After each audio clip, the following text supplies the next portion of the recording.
டிஃபனுக்கு என்ன சட்னி பண்ணலான்னு யோசிச்சுட்டு இருந்தபோது வீட்டில் ஒரு குடமிளகா இருந்தது. அதை வச்சு ஒரு சிம்பிளான குடமிளகா சட்னி ட்ரை பண்ணியிருந்தேன்.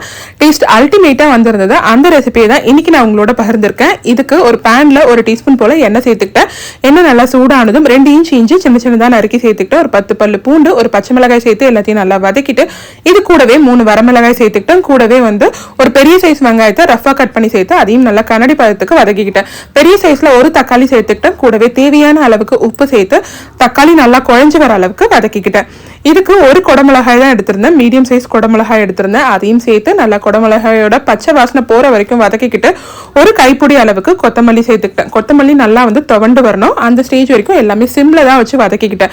வதக்கிட்டு 2 டேபிள் ஸ்பூன் போல துருவின தேங்காய் சேர்த்து நல்லா மிக்ஸ் பண்ணி விட்டுட்டு ஸ்டவ் ஆஃப் பண்ணிட்டு சூடு ஆறுனதுக்கு அப்புறம் மிக்சர் ஜார்ல சேர்த்து நல்லா விழுத அரைச்சு எடுத்துக்கிட்டேன். இப்போ இதுக்கு ஒரு தாளிப்பு கொடுத்துட்றேன். பேன்ல 2 டேபிள் ஸ்பூன் எண்ணெய் சூடானதும் கடுகு, உளுந்து, கருவேப்பிலை, 1/2 டீஸ்பூன் போல பெருங்காயத்தூள் சேர்த்து அரைச்சு வச்சிருந்த விழுதையும் இதுல சேர்த்து நல்லா மிக்ஸ் பண்ணி விட்டு இறக்கணும். சூப்பரான சுவையில கமகமான குடமிளகாய் சட்னி ரெடி ஆயிடுச்சு. நீங்களும் இதை ட்ரை பண்ணி பாருங்க. டாடா, பை.